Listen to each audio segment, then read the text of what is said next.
our webinar series. We are in part 2 of cattle markets with Dr. Derrell S. Peel. I'm Dawn LeBeau. If you are unfamiliar with Akiptan, we are a native CDFI supporting those in native agriculture nationwide. I am a program officer here with Akiptan, and a part of my role is to help producers with information, and webinars as a part of that portion. I'll go ahead and introduce our presenter today. All right, so Dr. Derrell S. Peel is the Charles Breedlove Professor of Agribusiness in the Department of Agriculture Economics. He served as the Extension Livestock Marketing Specialist since he came to Oklahoma State University in 1989. He has a BS and an MS degree from Montana State University and a PhD from the University of Illinois. He previously served as the superintendent of the Southeastern Colorado Range Research Station in Springfield, Colorado. His main program areas at Oklahoma State University include livestock market outlook and marketing/risk management education for livestock producers. Derrell also works in the area of international livestock and meat trade, with particular focus on Mexico and Canada and the North American livestock and meat industry. He's lived in Mexico on sabbatical in 2001 and has developed an extensive knowledge of the Mexican cattle and beef industry and the economics of cattle and beef trade between the US and Mexico. So with that said, a little bit of housekeeping things. Folks are welcome to utilize the chat as we move throughout the presentation. And I'll go ahead and alert Dr. Peel of any questions that you all may have, but you're also welcome to ask questions at the very end as well. So thanks for joining us for part 2, and I'll go ahead and hand it over to Dr. Peel. All righty. Well, thank you. Good afternoon. Thank you, Don, and thanks to all the rest of you for the opportunity to visit a bit again today. So this is part 2. Last time we talked about kind of the big picture of cattle markets, what's going on broadly in the industry, and what are what the situation is, what the broad implications are for price levels and for production in the industry. And so today, what I'd like to do is get into some of the components of the cattle markets that are kind of always there, that will impact the decision making on an individual firm level. And in fact, let me get this started here. I've got a fairly long list of things, and so obviously there's more material here than we're going to get through in some detail. Some of it I'm going to hit pretty fast. But hopefully it will give you some information. You'll have access to this file later if you need it, and we can certainly follow up as needed. This could be a much bigger workshop, but we'll hit the high spots today and hopefully give you some things to think about. The first thing I would say very quickly is, and you've probably heard this from somebody in the past. I would say you're not really in the cattle business. Most cattlemen think of cattle being the thing, but you're really in the forage business. You're marketing forage. That's what you primarily produce on your land. You're converting sunlight into forage and then using cattle to harvest that forage. And so without belaboring that point, it's important to think about kind of a forage perspective in terms of what drives your profitability on your operation. And so broadly speaking, forage can be marketed, if you will, through a lot of different mechanisms. For cow-calf operations, oftentimes it's weaned calves, but you can take those calves and retain them as stockers, or you could be using stockers instead of cows. You could be producing and selling replacement heifers, focusing on cull cows as part of the cow-calf operation. And then you could get into just straight forage use in terms of hay or leasing for pasture, for recreation, or whatever. And my point is not to try to get you to change what you're doing, but to think about what you're doing in whichever of those enterprises or other enterprises you might be involved in terms of how different market conditions change the value of that forage and so on. That said, without belaboring that, let's talk about a couple of key factors about the way cattle markets work generally. I'm going to focus on these first two. And we really already talked about cycles because obviously our market outlook last time focused on the current cattle cycle, where we are with reduced numbers and high prices and the expectations for the next few years. You can see from this chart that the industry has been cyclical for 150 years about.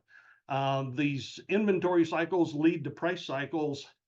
And so where we are in those cycles has a lot to do with what your potential is at any point in time. Now, you can't do much about these cycles. They are what they are, but being aware of where they are and what's coming in the next few years certainly can play a role here. So if we look at prices, again, we talked about the price outlook last time on the right-hand side here being for generally higher prices, record high prices that we're at now, and we will see more of that. But the point is being aware of that cattle cycle. It will turn at some point in time, and we'll probably cycle back to some lower prices at some point in the future. That's probably going to be 3, 4, 5 years down the road, but nevertheless, it will likely happen. So that's the background there in terms of cattle cycles. Those cycles really are really driven by the economics of the industry. So this blue line here on the right-hand scale is the cow herd size, the beef cow herd. And the bars are generalized measures of profitability in the industry. So if we go back here to the mid-1990s, we had losses. That actually led from a peak in cattle numbers in the mid-90s to a liquidation period. Then we had profitability in the mid-2000s that led to an attempted expansion. It was actually very limited, but technically it was a cattle cycle. Then we had some losses that led to more liquidation. And then profitability a decade ago led to the last expansion. And then losses set up the idea of another liquidation. And of course, we've had drought in the last two low points here that have exaggerated that cycle. But my point is that profitability at the cow-calf level is what really drives these cattle cycles. And so, when you think about that, again, that's the broad nature of the industry. And part of the question for an individual producer is to think about, okay, how can I react to what these cycles are doing? Can I make any adjustments to maybe not go through such big swings in profitability compared to what's generally happening in the industry? So that's one topic. Let's look now at something that happens most every year, regardless of where we are in the cattle cycle. We tend to have very strong seasonal patterns of prices in this industry. So this chart shows steers and heifers, and I put a couple in here to show you that it's the same for steers and heifers. These are lightweight calves, so 450 pound in this case, tend to peak about now. In the spring, we see the highest prices of the year. Now, this is an index, so 1 would be the average price for the whole year, whatever it is, whether it's a high price or a low price. If that market's steady, 1 would be the average price. So in the spring, we tend to be 4 or 5% above that average price. By the fall of the year, we tend to be about 5 to 6% below that price. And that's something that happens nearly every year. Here's for 500-pound steers. Now, these are Oklahoma prices, but it's not going to be much different in any part of the country, maybe slightly different. But so we tend to be 5% above in the spring and about 5, 6% below in the fall of the year for calves. So that's something you can kind of count on. And in fact, these seasonal patterns tend to be very important. Now, one of the reasons we have the seasonality that we do is partly because of weather. Nationwide, most calves are born in the spring and weaned in the fall. So these low prices seasonally reflect the fact that we're marketing a lot of calves typically in the fall of the year.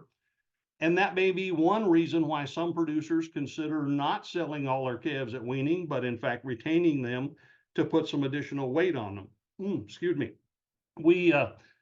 So that's part of what every individual producer has to figure out relative to their operation, their management, their forage base, etc.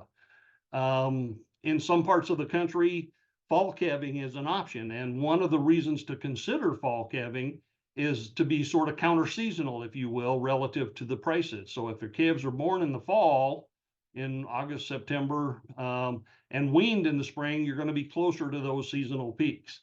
Now, depending on where you are in the country and how much winter you have, fall calving may not really be a realistic option for you. But so it just depends on kind of where you are.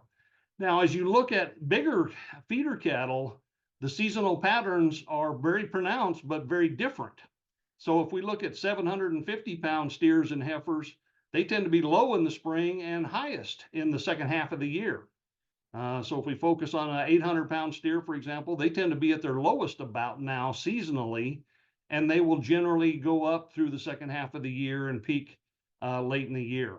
And so if you're thinking about, for example, not selling all of your calves at weaning, but in fact retaining them to put some additional weight on, then you have to be aware of how those seasonal patterns are going to impact relative to the timing of when you would be selling those retained stocker cattle, for example. So if you put all of them together, well, here's the big and the little ones kind of to show that they're almost mirror images of each other.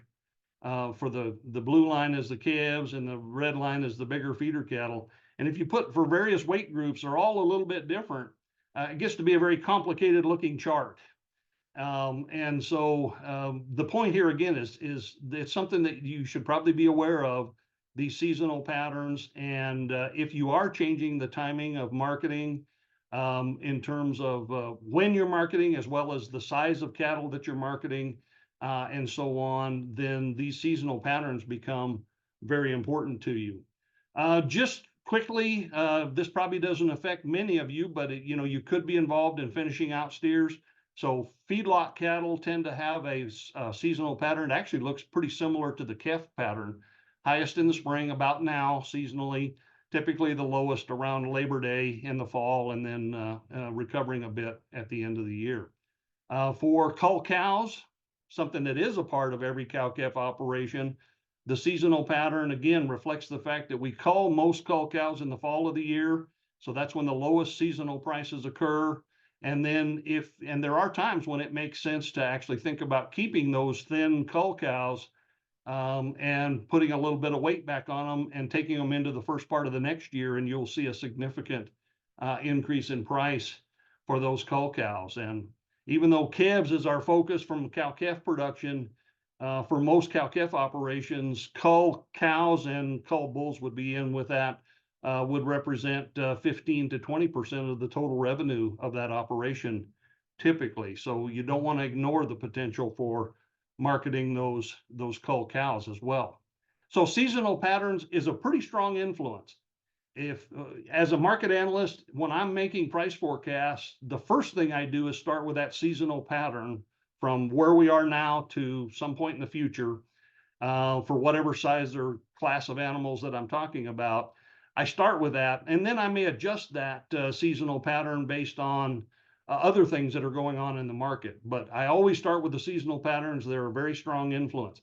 Again, those seasonal patterns assume that the market otherwise is not changing. There's no trend in the market. So that seasonal pattern holds if the market is generally constant. When you have uptrending or downtrending markets, then you can either exaggerate or in some cases offset those seasonal patterns. So right now we're in a pretty strongly uptrending market.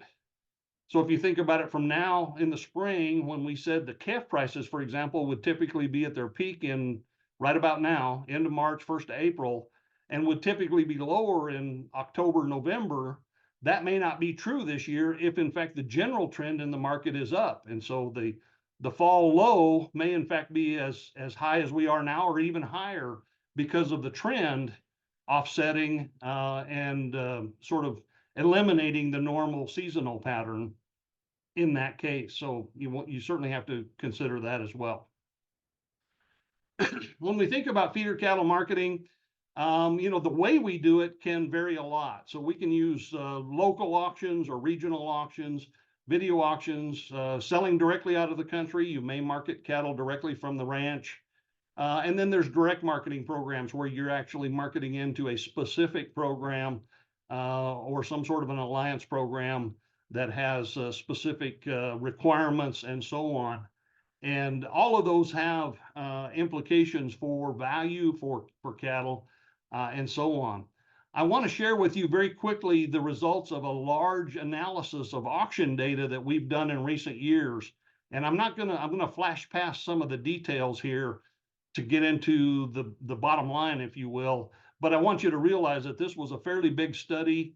We looked at a lot of characteristics. So we had people sitting in auctions in a number of states, looking at every set of animals that went through the auction and collecting this data generally for all of those lots. So there's a lot of data here.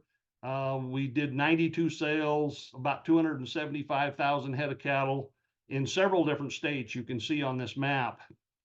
And here's the details of the sales and so on. I'm not going to spend time on that, nor am I going to spend time on the statistical model that we analyze this data with, but just so you recognize there is a lot of statistical analysis that goes with this.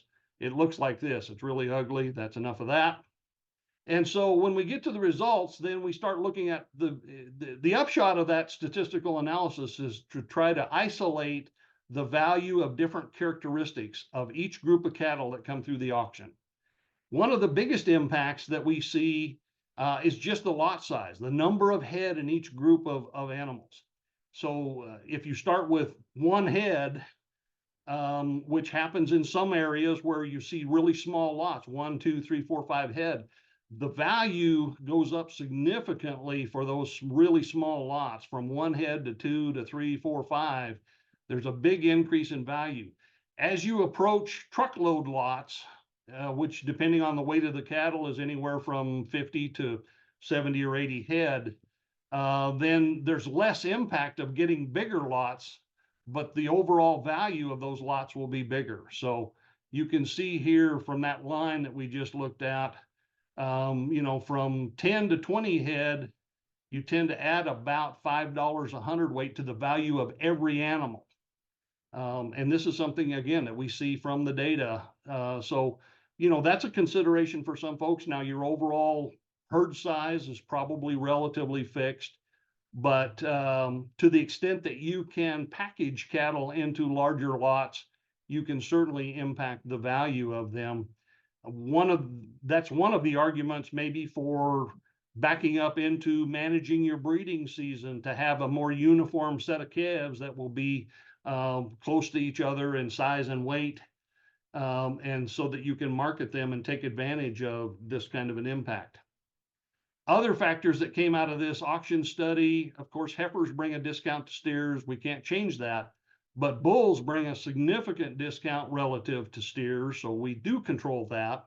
That's a management characteristic in terms of whether we castrate those bull calves.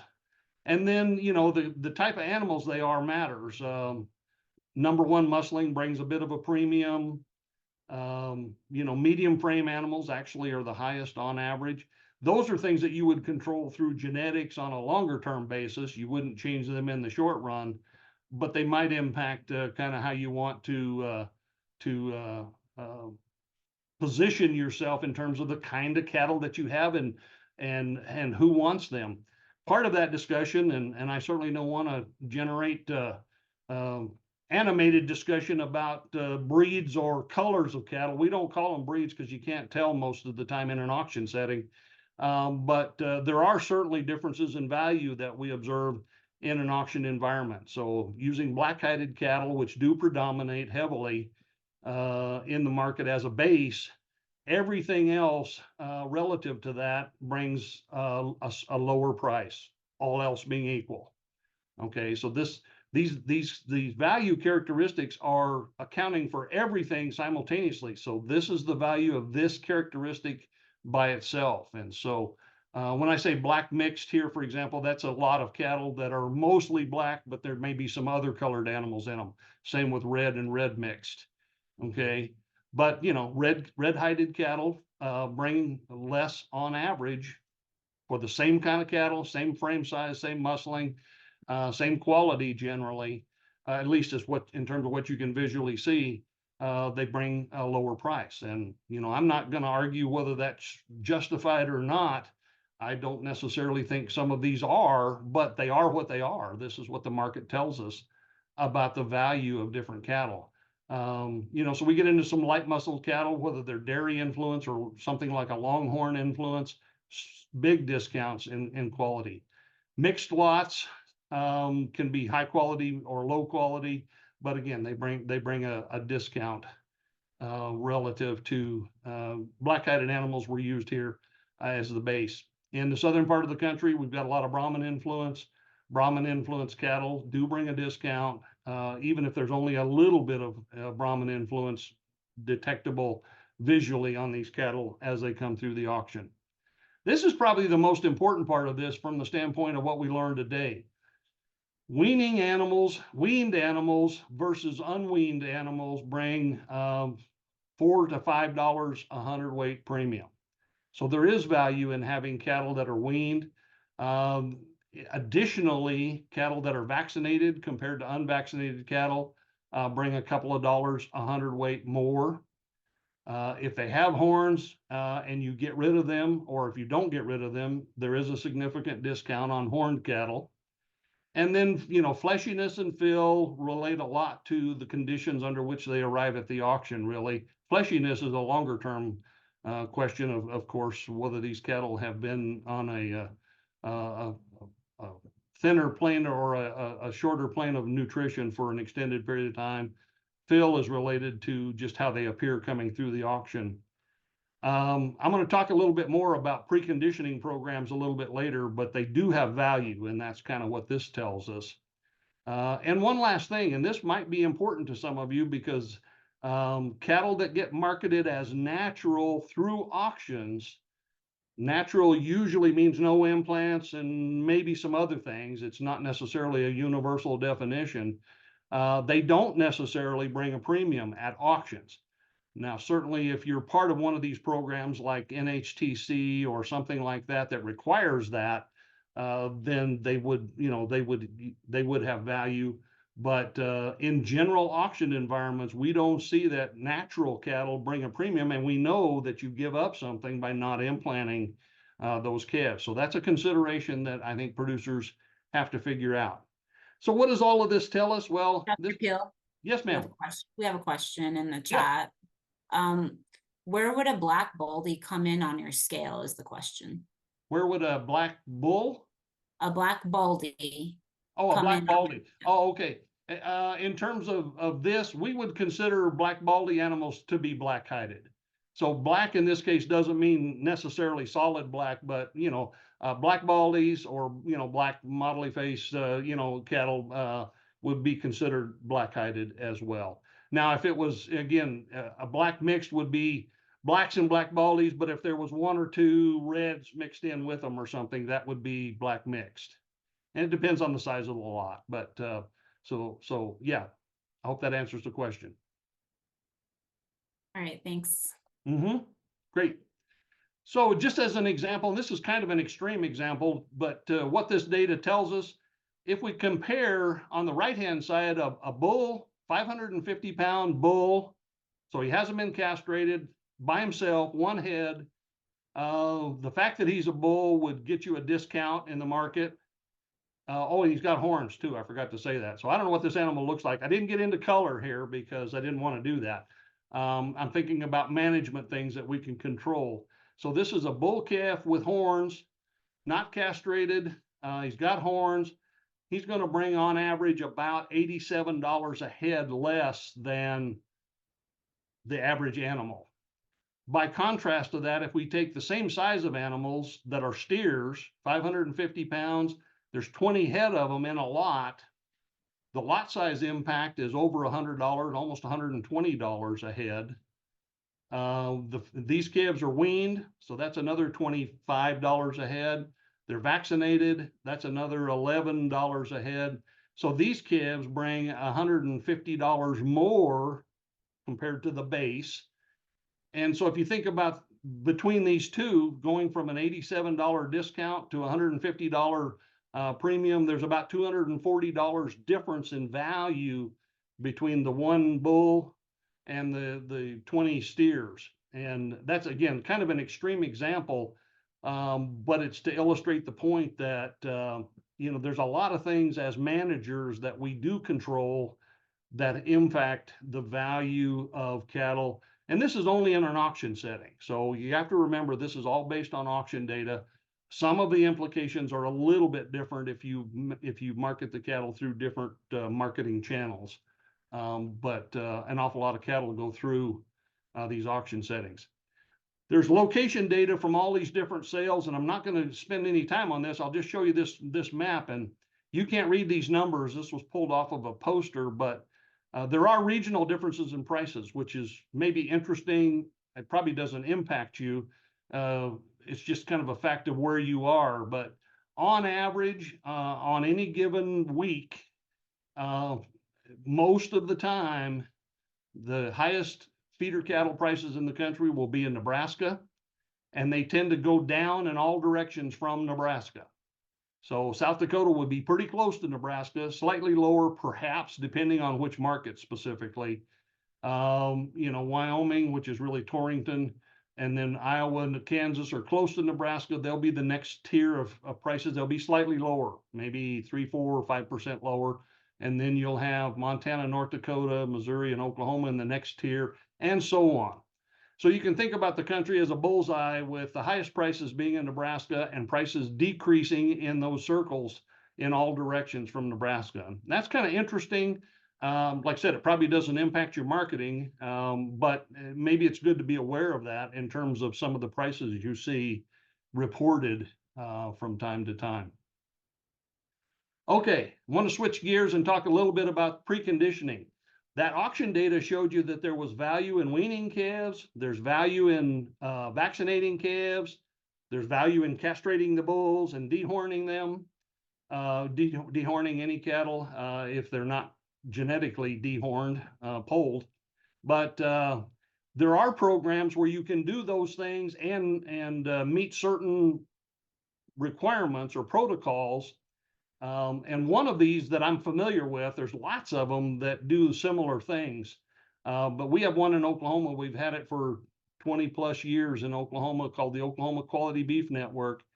And so by producers taking their raised calves and doing all those things in a specific way to meet the requirements, then they can be certified by a third party, which in this case is usually extension personnel, and identified as OQBN calves, and they can be sold in special sales. And we do see from that auction data that not only do the weaned calves bring a premium, the vaccinated calves bring a premium, the bull calves or the steers bring a premium relative to bulls, at least. Same way with horned cattle versus dehorned cattle. And additionally, the fact that they are part of a certified preconditioning program adds additional value. So you got to do all those things, but you also the fact that they're certified, which is an assurance to the buyer that you have done what you said you were going to do, that does have value, and we can document that in the data. Over the last 10 or 12 years in Oklahoma, we have observed on average about a $13 a hundredweight premium for calves that go through this OQBN program compared to calves that have had nothing done in terms of preconditioning. So there is value there. It's much more reliable than it maybe once was many years ago. It's not a guarantee, but we find it to be very, very predictable that there will be auctions. The premiums tend to be higher for lightweight cattle, which is not surprising. That's where the most risk is to a buyer in terms of animal health. Although sometimes on heifers, we see a big premium for bigger heifers that are potentially replacement heifers. We also see that as well. So there's a bunch of data here, but I'm going to skip over this to keep moving. And just keep in mind that preconditioning, the weaning has value, and it can be announced at the auction. Vaccinations, and they'll probably be valued, but they'll be valued even more if it's part of a structured preconditioning program. Okay, last little bit here. I've got a few more slides, and I want to talk a little bit about what happens when you market cattle. Now, this seems really silly, and I won't belabor this, But really, three things happen when you market cattle. You have to determine the value or the price by some process in the market. You have to determine where those cattle are going to go, who's the new owner of those cattle, and then there's a process where you physically transfer those cattle. They literally change hands from the seller to the buyer. And you look at that and you say, well, that's really obvious. Of course, that's what happens. But the thing is, these three activities or functions don't necessarily all have to happen at the same time. They can, but they don't have to. And that becomes really important when you want to think about risk management, because the risk from a price standpoint or from a market standpoint, market risk comes from the fact that there's usually a time lag between when we're making decisions about producing something until we actually see how much they bring in the marketplace at some later date. And so separating these components out is really important. It's really the key to being able to do risk management. So if we sell cattle at auctions, that's the most obvious place. Whoops. You load up cattle, you take them to the auction, they go through the ring, just like that study we looked at. You have the advantage of multiple buyers there competing on those cattle, so you should be getting something that represents the current market value. As a seller, you really don't have to do a whole lot. I mean, you deliver the cattle, but that's pretty much it. The disadvantage is, and if you think about those three functions, all of them happen simultaneously at an auction. You determine the price, you determine the new owner, and they leave in somebody else's trailer when you're done. So all three of those functions take place simultaneously in that case.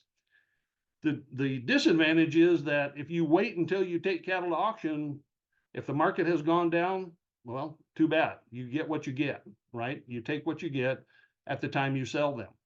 And then there's some other physical things related to handling cattle and running them through the auction and so on. Plus, there's obviously costs of those services that are provided by the auction. Compare that to something like a satellite auction, which is usually a forward sale. You sell cattle on Superior or Western or one of the video services, video auction services, and they're usually sold ahead of time. So you know the price ahead of delivery.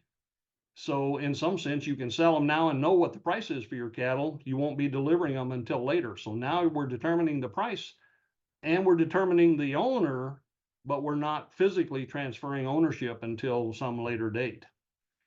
A forward contract works much the same way as the satellite auction, with the exception that in a forward contract, you are negotiating directly with somebody to sell those cattle. And so you don't have the advantage of an auction to sort of assure you that you're getting a competitive price. It's up to you as the seller to sort of look out for yourself and negotiate and know the value of your cattle in the current market environment. And there's some other issues relative to the terms of trade that can be important in both of these. Finally, there are futures markets. Well, I shouldn't say finally. There's two more things here that are things you can do in addition to your producing and selling cattle in a cash market to manage risk. So you can use futures markets. I got it on one slide here, but this is a whole semester course at OSU and most other land grant universities. So obviously we're doing this really quick, but you can use a futures position in the market to give you some price protection by taking a position in the future, so that if markets go down, you will make money on one transaction at the same time that you're losing money on another transaction. The cattle are getting lower, and the combination of those two basically helps you assure that you got a price that you set out to get in the beginning, if you will. And so you can use futures and options. A straight futures hedge or a short hedge, you might hear it called, establishes an expected fixed price. An option hedge or a put option establishes an expected minimum price. Those are all things that have a lot of mechanics to them, and you can certainly get additional information, or I'd be happy to follow up with anybody if you're interested in those. Finally, it's become much more popular and common in recent years are the livestock risk protection or LRP contracts. These are developed by USDA, but they're sold through commercial insurance providers. So these are an insurance product, much like crop insurance, in terms of the way you get access to them. With the futures market, you have to have a brokerage account. So you're going to have to find a broker and establish an account to do your trading in. With LRP, you go to an insurance provider that handles these type of products. You buy the insurance, but it works mechanically much like a put option. It establishes an expected minimum price. So you buy insurance. If the market falls so far, you will be then collecting on that insurance and offsetting the fact that your cattle were worth less in the market, but the insurance paid you back some of that loss. And so it works similar. And again, there's a lot of details in these things, but that's the process of managing risk that way. And again, it sort of puts an emphasis on those different functions of the market. We have to establish a price, but we can do that a number of different ways. Ultimately, the cattle are going to go to a different owner, and we're going to physically transfer them, but we can do that in a number of different ways. There's a lot of details about shrink and weighing conditions, particularly if you are selling direct to a producer, how they're going to be weighed, and how you're going to handle things like shrink, depending on, again, a lot of it's negotiated details that can be very important, but they're not necessarily standardized if you sell on the auction. I am going to talk about price slides just a little bit here at the end. We're almost done. In terms of my formal comments anyway, a few more comments, and then hopefully we'll have time for some questions. If you look at prices across weights, so this graph has steers, this is specifically steers from 375 to 925 pounds, and this is an average of 10 years, it looks like, of prices. This is the average price by weight. Okay, and this is what it was from 2013 through 2022. Of course, prices now are a lot higher than this in the current market, but this is what it is on average. So the price per weight, price per 100 pounds, or the price per pound goes down as animals get bigger, but the value per head goes up. And of course, that has to be true for this industry to work, right? As you add weight to cattle, their total value is typically going up, but it doesn't always go up at a constant rate. Okay, and that's kind of the point here of this last bit. And so when you look at this, there's a lot of numbers here, and I apologize, but this pulls the prices from that last chart. So how much is the price changing for each 50 pounds? So as we go from here to here, or here to here, how much is that price changing? Well, that's what we've got here. And then over here, we got the dollars per head. So that's this line. The dollars per head is going up as these cattle get bigger. Okay. But there's several things here. One is, how much would you adjust price if you targeted one weight level, but then they came out at a different weight? So this is particularly important if you're selling cattle on the satellite auction, or if you're forward contracting them. Typically, you're going to specify a weight and a price. And then the question is, what happens if the weight comes in a surprise to you, particularly if they're heavier than you expected? The seller is going to insist that there's a mechanism to lower the price. If the cattle are bigger than expected, the price on average would be lower in the marketplace. And so this is how you calculate that price slide. And so that's one component. The other thing is to look at the value of putting weight on cattle. So if I have a 525 pound animal here, and I put another 50 pounds on it, so I go from 525 to 575, those 25 pounds are worth almost $50, $47, which means that the value of those 50 pounds is about 95 cents a pound. So if you were thinking about retaining your calves and putting additional weight on them post weaning, or you could even think about this in terms of if you for some reason wanted to creep feed calves before weaning and make them bigger than they would have been, this is how you would figure out what the value of those additional pounds are and whether it makes sense to do those sort of things. Okay.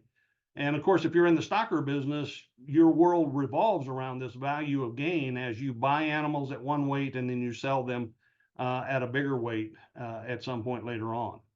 So that's really fast on that. But again, if you have questions, I'd be happy to follow up on. This is really critical in terms of, because these things, they average out over time, but in the short run, these values of gain can change dramatically in different market environments.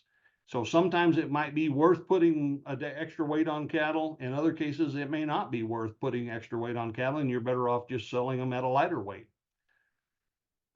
Finally, steers versus heifers. You can't change the fact that some of them are heifers and some of them are steers, but if you look at the average price differential, I like to report it as a percentage. So on average, at around 500 pounds, heifers usually bring about 13% lower price. So if you take the steer price and subtract off about 13%, that's typically what it is. Now, that can also vary according to the cattle cycle. We may see the heifer discount narrow up a little bit here in the next couple of years if we start saving a lot of heifers for breeding. Although at the auction level, we don't typically see that too much, but we might see it a little bit. Okay, so pre-weaning considerations, everything we've talked about. The main thing is to do the things that we've talked about for 50 or 100 years. Castrate the bulls, vaccinate calves, dehorn, do those management things that you need to do. They do have value. The question of implanting or not is one that you have to evaluate.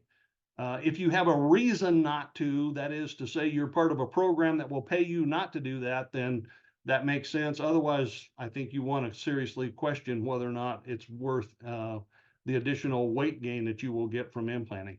I put creep feeding on here. You would do it in this pre-weaning phase. I'm not necessarily advocating it. I don't know that it makes sense a lot of times, but there are cases where it can make some sense. Weaning, we talked about preconditioning. There's a number of, doing those weaning things, weaning the calves, vaccinating, making sure they've been vaccinated either from calfhood or at the time of weaning, and that we've done all those management things pre-weaning. That can have value, particularly as part of a preconditioning program. I didn't mention it on here. A lot of these programs are called VAC 45 because the minimum standard in most cases now is that those calves need to be weaned 45 days. Increasingly in the marketplace, there is value to weaning them longer than that, particularly in the fall of the year. Buyers would much rather have calves that are weaned 60, 75 days, even up to 90 days. They will have additional value for longer periods of weaning, but 45 is usually the sort of the minimum to be considered a weaned calf in the current market. And then post-weaning would be a question of whether you want to save your calves. This would be a case where you're marketing your forage now. Maybe you're using, you're keeping calves and you're marketing grass through bigger feeder cattle, as opposed to maybe a larger number of weaned calves that are utilizing your entire forage base. Last slide. This kind of goes full circle back to where we started on the previous webinar. We're in a situation now where probably in any event, you're going to have more profit potential for the next couple of years. But the things we've talked about today are all things that can boost that profit potential even higher.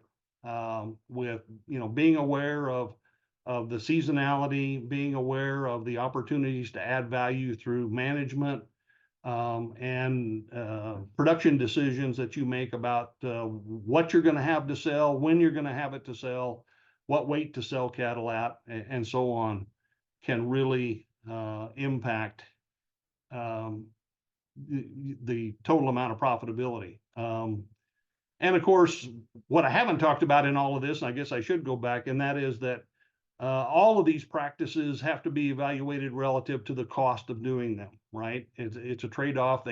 Many of these things add value. Weaning, for example, adds value, but there's also costs associated with it. And so you have to look at it relative to the cost of the feed for keeping those calves through a weaning period, the labor, the other implications of managing those things. We have lots of data that shows that on average preconditioning pretty reliably pays, is a positive return to your profitability. But there are costs involved. It's not all just additional revenue, and so you have to be aware of that.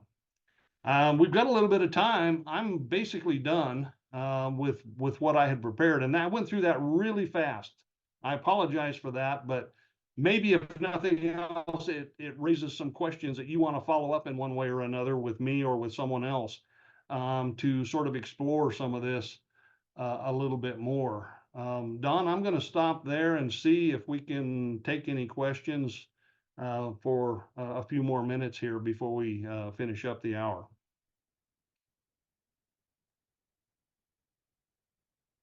Thanks, Dr. Peel. Every question that I had, just like on the first webinar, I wrote it down and you answered it immediately. So, if folks have any questions, you're welcome to raise your hand. I can unmute you and you can visit, or you can place them in the chat. But for me personally, any question that I had, you answered it immediately.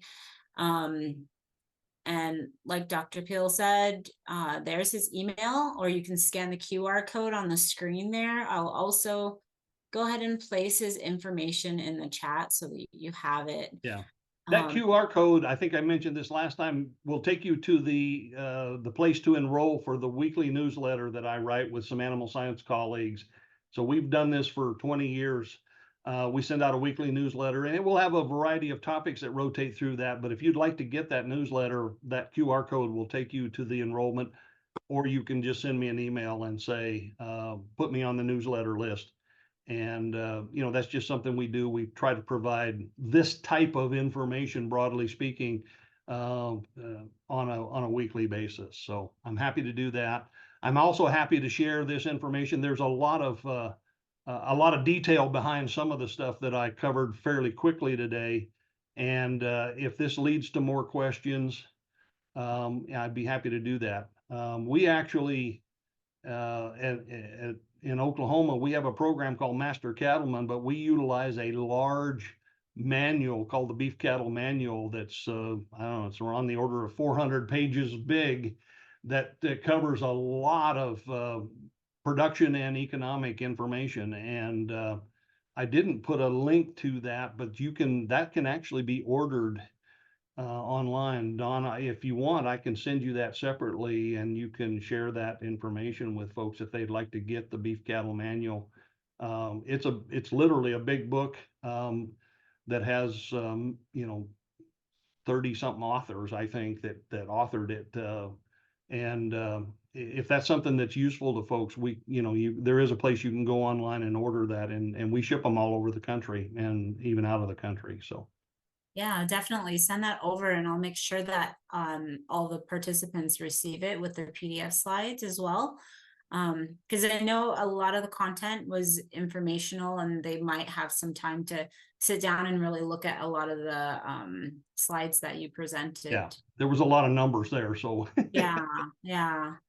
The other thing I want to mention is Dr. Pill has some good publications or scholarly works, and I've been looking at those and kind of reading through them, and I'll put that link in the chat too. So folks are interested in publications the way I am. There's a link where there's quite a bit of articles in there. So.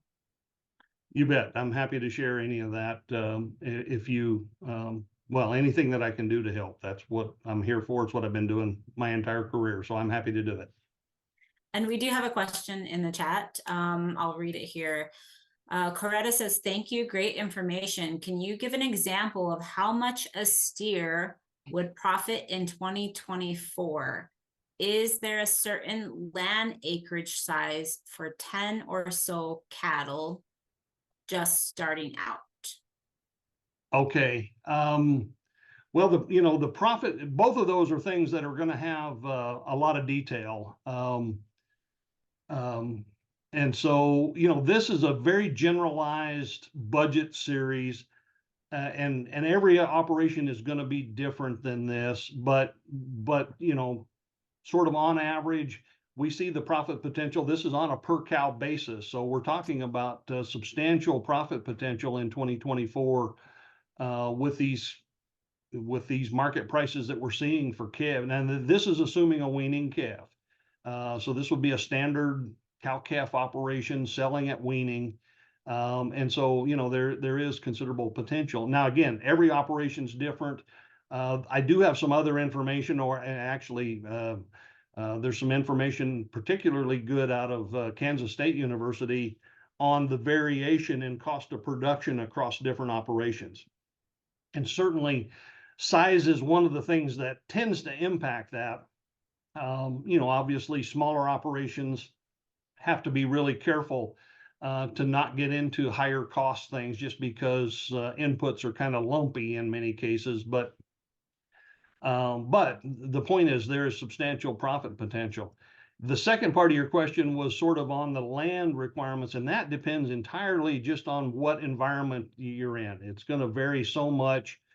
You know, the stocking rates, it's going to be really heavily dependent on the rainfall in a particular area. So as an example, in Oklahoma, from east to west in Oklahoma, you know, we'll go from stocking rates that are in the range of 4 or 5 acres per cow in the eastern part of the state to more than 30 acres a cow in the far western part of the state. But the rainfall goes from 50 inches a year to 15 inches a year. So it just depends on the productivity of the land in terms of what that stocking rate will be, and the amount of land area required on a per animal unit basis or per cow basis will determine that.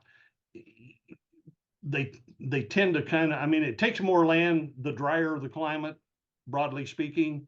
But the economics of the business kind of works out where they're not that much different once you adjust for land values and other things.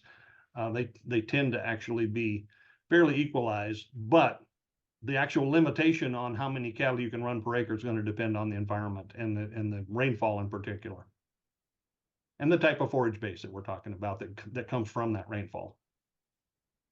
Right. They say thank you. Great information. You bet. All right, folks, we've got about 8 minutes left. If there's any other questions, you're welcome to put them in the chat. We'll just hang out for a bit if folks have other things they'd like to mention. Otherwise, this recording will be on our website. I will send out PDF slides. And I want to thank you, Dr. Peel, for your time and all of your information. I had questions about the chart that you showed where the prices vary from Nebraska and then going out. And of course, you answered all of those, but you know, that's an interesting thing. I mean, of course, every operation is located wherever you're at, but it is pretty fascinating to see how the prices vary around the country. Most of that, I mean, it's a combination of kind of where supply and demand are. So most cattle from all over the country end up kind of in the middle of the country in the feedlots. So that's really what's driving part of that. And then, of course, a lot of it is just the cost of transportation. So prices, the farther east you go in particular, Kentucky, Tennessee, down into Florida, Georgia, that area, will have lower prices simply because of the cost of getting those animals from there. Most all of them are going to wind up out in the west somewhere in a feedlot. And so it's a transportation differential. But it is really interesting to see those price variations around the country. Yeah, definitely. All right, folks, I will not pester you for questions, but as far as closing things out, we have more webinars coming up here at Akiptan. We do the newsletters and we host them on our website under the events section. So our next one coming up is going to be on April 17th. And we're going to be talking about succession planning and how to go about preparing your operation for those different things. Let me make sure I have the date right. Yes, it is April 17th at 12 p.m. noon. And you're welcome to register for that on our website as well. I placed in the chat our survey. If folks could take a moment to fill that out and let us know how we're doing with our webinars so we can build out even more informational webinars. If you want to see more information from folks like Dr. Peel, more information about succession planning, marketing, value-added stuff, more financial information about cash flow sheets and balance sheets, we want to hear from you, and we want to know how we're doing, and we want to offer you more information like this in the future. So with that said, thank you everybody for your time, and you can find the recording on our website within a week. Have a great day.